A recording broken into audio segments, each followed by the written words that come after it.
வணக்கம். அறம் சொல்லும் திருக்குறள். இந்த பகுதியில் இன்றைக்கு அதிகாரம் 4 குறள் எண் 10.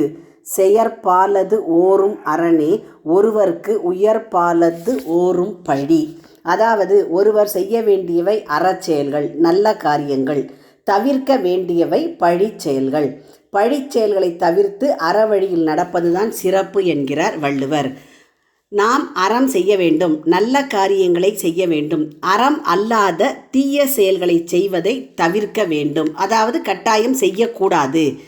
இந்த குறளானது வாழ்நாளில் அறங்களை செய்ய வேண்டும் என்றும் பழிக்கப்படக்கூடிய செயல்களை தவிர்க்க வேண்டும் என்றும் வலியுறுத்துகிறது. பழிக்கத்தக்க செயல்களை தவிர்த்து பாராட்டத்தக்க அறச்செயல்களில் நாட்டம் கொள்வதே ஒருவருக்கு புகழ் சேர்க்கும். செய்யக்கூடாத தீய செயல்களை விட்டுவிட வேண்டும். ஒருவன் வாழ்நாள் முழுவதும் முயற்சி செய்து செய்யத்தக்கது அறமே ஆகும்.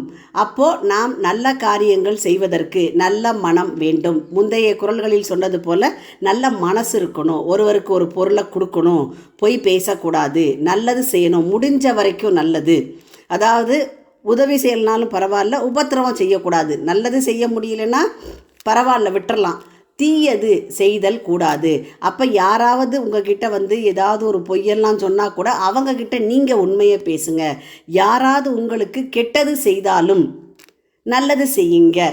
இன்னா செய்தாரை ஒருத்தல் அப்படின்னு வள்ளுவர் சொல்லியிருப்பார். உங்களுக்கு துன்பம் செய்தவரை தண்டிக்கிறத விட அவங்களுக்கு நீங்கள் ஒரு நல்லதை செய்யுங்க, அதுவே பெரிய தண்டனையாக இருக்கும். அப்போ அந்த மாதிரி வாழ்நாளில் மனிதன் தேடி தேடி போய் அறம் செய்ய வேண்டும். நம்ம வாழக்கூடிய காலம் எவ்வளவு நாள் என்பது இறைவனுக்கு மட்டும்தான் தெரியும். அந்த வாழ்கிற காலத்தில் நல்ல காரியங்களை செய்தல், ஏதாவது அர்ப்பணிப்பு, ஏதாவது கொடை, அந்த மாதிரி ஏதாவது செய்து கொண்டே இருக்க வேண்டும் என்கிறார் வள்ளுவர். இதை தான் திரைப்பட பாட்டு என்ன சொல்லுதுன்னா, என்றும் ஒன்றே செய்யுங்கள், ஒன்றை நன்றே செய்யுங்கள், நன்றும் இன்றே செய்யுங்கள், நீங்கள் எதிலும் வெல்லுங்கள், வீரனின் வாழ்விலே வெற்றி மேல் வெற்றியே. இதுதான் திரைப்பட வரிகள். செய்கிற ஒன்று நல்ல காரியத்தை செய்யுங்க, அதை எப்போவுமே தேடி தேடி போய் பார்த்து செய்யுங்க. அப்போ உங்களுக்கு எல்லாத்துலேயும் வெற்றி தான் கிடைக்கும் என்கிறது பாடல் வரிகள்.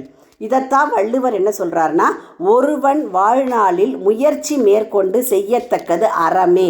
அதாவது முயற்சி செய்து செய்யக்கூடியது நல்ல செயல்கள் தான். செய்யாமல் காத்து கொள்ளத்தக்கது பழியே. அப்போ பழி வரக்கூடிய தீய செயல்களை செய்யாமல் அதிலிருந்து நம்மை நாம் காத்து கொள்ள வேண்டும் என்கிறார் வள்ளுவர். மீண்டும் குறள். செயற்பாலது ஓரும் அரணே ஒருவர்க்கு உயர்பாலதோறும் பழி என்கிறார் வள்ளுவர்.